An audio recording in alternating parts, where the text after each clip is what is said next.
A lot of beautiful points there that God is in the details, in the forces, in the symmetry of the universe, and also within us.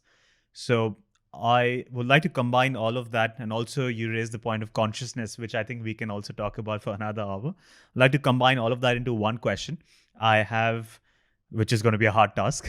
I have an excerpt from a book here. This is from the book Cat's Cradle by Kurt Vonnegut. And in this excerpt, he says, "In the beginning, God created earth, and he looked upon it in his cosmic loneliness. And God said, 'Let us make living creatures out of mud, so mud can see what we have done.' And then God created every living creature that now moves, and one was man. Man sat up, looked around, and spoke. Man blinked. 'What is the purpose of all this?' he asked politely. 'Everything must have a purpose?' asked God. 'Certainly,' said man. To this God says, 'Then I leave it to you to think of one for all of this.' And he went away. Which leads naturally into the question, if there is a creator, if there's a designer, then is there a purpose to all of this? Is there a purpose to the existence of the universe, to life, to the existence of man? Do you have an intuition on whether there's a purpose? Are we smart enough to understand it, or whether there's no purpose at all? Yeah, big questions again, and difficult questions. I separate the purpose of the universe or creation as a whole from the purpose of human beings. And I think those are two different things that people tend to sort of combine without realizing that they are not the same thing. Why should the whole purpose of the universe be the same as the purpose of human life or human civilization or human culture, human existence? And I think those are two different things. The purpose of the entire universe is very difficult for us to figure out. There is evolution of the universe. The universe goes more and more complex.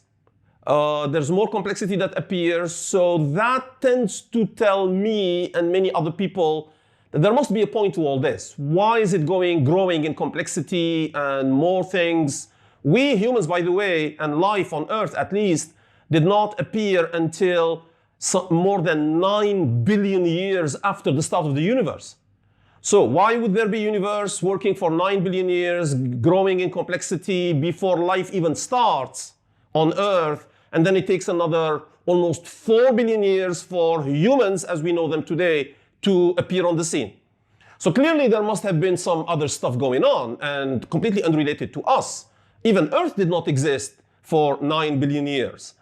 So there's two different things. So there's complexity, there's a whole evolution of the universe, and we can sort of try to guess that there is some long-term evolution.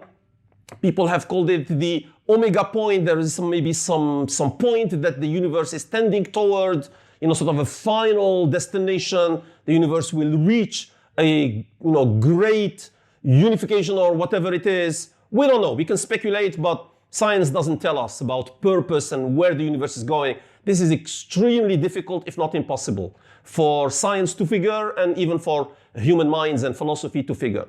Our purpose as humans, this again is not a scientific question. This is a philosophical question. It's to some extent a religious question maybe for those who are religious. But it doesn't make it a stupid question just because it's not scientific. But indeed, it's a very important question. I want to know, why am I here? What's the point of all this? In the quote that you quoted from Kurt Vonnegut, it's like, man blinks and says, so what's the point here? What am I supposed to do? Why am I here? And it's significant that was the first question that this human, Adam or whoever, asked. Like, okay, so I'm here, so what's this? What am I supposed to do? Where am I supposed to go? Somebody tell me, because really, you ask yourself, so what am I supposed to do? What's the point of all this? The difficulty is you have to answer it for yourself.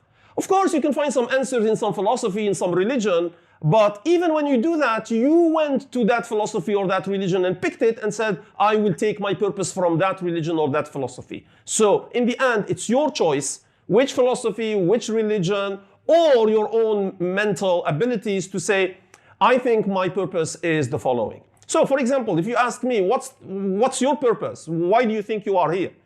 And I say, my purpose is to contribute to human flourishing, to human progress, to growing morally, even materially. We invent more things for our betterment, for our better life, for our better existence. So that's sort of the material, scientific, technological, whatever direction. But there is another, perhaps even more important direction, and that is the moral progress. We develop human rights, we develop tolerance, we develop mutual respect, we develop more freedom, we develop, higher purposes, higher ways of existing, of dealing with others, with the universe, with nature, environment, and so on. And this is what human culture, human civilization, what I usually call human flourishing, human progress is about. And I think that's the purpose of our existence. If in the end of your life, my life, and I ask myself, did I contribute something, even if it's 2 cents? Did I add something worthwhile to human civilization? If my answer is yes, then I have fulfilled my purpose. If my answer is, I didn't do anything significant that I can point to, my life was a waste, then I die very sad. And that's because I didn't fulfill my purpose. So that's my view of purpose.